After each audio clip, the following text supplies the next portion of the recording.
Hi friends, I've got another story for you. And if I were to name this story, I would call it The Angel on the Bright Angel Trail. This happened when I was 18 years old. When I was 18, my friend and I took a road trip out west. First big road trip as a young adult. And we went everywhere. We went backpacking in Colorado. We drove all the way to California, to Venice Beach, and all over the place, including the Grand Canyon. So when we visited the Grand Canyon, it was a beautiful, of course, breathtaking experience. First time there, as it is for, I'm sure, everybody who goes. And we decided that we wanted to hike down into the canyon using the Bright Angel Trail, the trail that's by the big lodge. So if you've been to the Grand Canyon, you know that at the very top, you're meeting the world, because there are tourists from all over the world. You're hearing every language being spoken, and it's crowded, and people are taking pictures, and there are tour buses. And as we started hiking down the canyon, we saw less and less people. So the further down we went, the less crowded it was. And eventually we were hiking with nobody in sight, other than mostly rangers, right? Because it happened to be one of those days that was really hot, like hot. It was in the middle of the summer. It was 120 degrees in the shade in the canyon. And there were rangers, lots of them at the top, but even as we were going down, just making sure that everybody who was on the trail was staying hydrated. You know, they had water bottles, making sure that nobody was getting too hot or needed help. So anyway, we'd been hiking for quite some time, and then we encountered a pack of mules. There was an option there at Grand Canyon that anybody who wanted to take a mule ride down into the canyon instead of hiking, one could do that for about, I think it was about $300 or so at the time. And anyway, they could ride down on a mule, and as we were hiking down, and we had been going for quite some time, this pack of mules was coming back up the other direction, passing us. And it was led by a ranger who pulled me aside. She pulled me aside and asked me a favor. She said, look, there's this woman down there in the canyon, and she's really, really old, and we really don't think she's going to make it back up the canyon. And we're going to send some rangers down to get her, but we can't really communicate with her because she doesn't speak English. And I should have probably given her some food, so I'm wondering if you can give her this.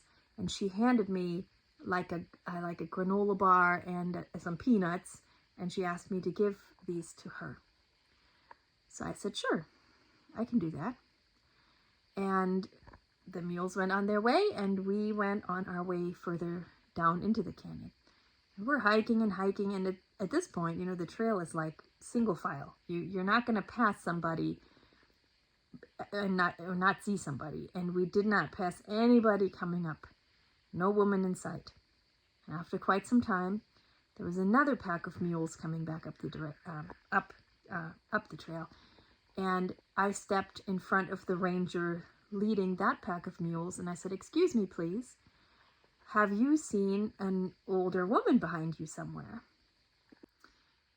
And he said, oh yeah, you're not going to be able to miss her. We're definitely sending some rangers down to get her. She's wearing this funny hat, and she's got a walking stick, and yeah, you'll see her. You'll definitely won't miss her, and we're sending somebody down. I said, okay. And as the pack of mules was passing us, on the last mule, there was a young woman, girl. She was probably younger than me. I was 18 at the time. She was teenage age. And she made this remark that struck me as pretty snarky. She said, oh, you're not going to miss her. She's like 100 years old, kind of like that. And I remember even thinking at the time, well, she's not riding a mule, But anyway, they kept going, we kept going, and hiking for quite some time. And as I was contemplating this, I remember suddenly asking my friend, I said, wouldn't it be funny if the woman speaks German? They said that she doesn't speak English, and the only other language I was fluent in at the time was German. So wouldn't it be cool if she speaks German? And we kept going and going and going. And then suddenly, around the corner came this woman. And of course, I instantly knew it was her. And I had no idea what the rangers were talking about. It was a very clear case of ageism, because there was this tiny petite woman with white hair and a little hat and 2 walking sticks hiking up the mountain. And I mean, she was going with her 2 walking sticks. She was hiking faster than any other person I had seen that day. And I'm not exaggerating. She was amazingly strong. And as she was going much faster than we were, and we were going down, she was coming up, she was about to pass us. So I just stepped in front of her and I stuck my hand out with the granola bar and the peanuts, just put it right in front of her. And she stopped and she looked at me, and then she took the granola bar and she said thank you to me in German. And so of course I said, oh my gosh, you speak German. And I told her what had happened, and I said, the rangers are really worried about you. And she said, oh, I'm not surprised. I guess it's really unusual for somebody my age to do this. I am 93. And she proceeded to tell me that, where she was from the mountainous areas of Germany, and that she was very active, and she likes to hike and bike all the time. And that at her age, she had realized, that she had never seen the United States and she wanted to go. So she came to the United States all by herself and decided to travel and see all the amazing things, including the Grand Canyon. And she also told me that the ranger could not understand her and had dumped out her herbal tea that she always drinks and replaced it with Gatorade in her bottle. And and obviously she couldn't communicate, and she actually thought that was kind of funny. But anyway, so I was standing there in complete awe. This woman was so inspiring to me. You have to just imagine, I was 18 years old, very adventurous at the time, and so I was standing there with tears running down my face. I was so inspired, and I felt like this woman had dropped in front of me like an angel.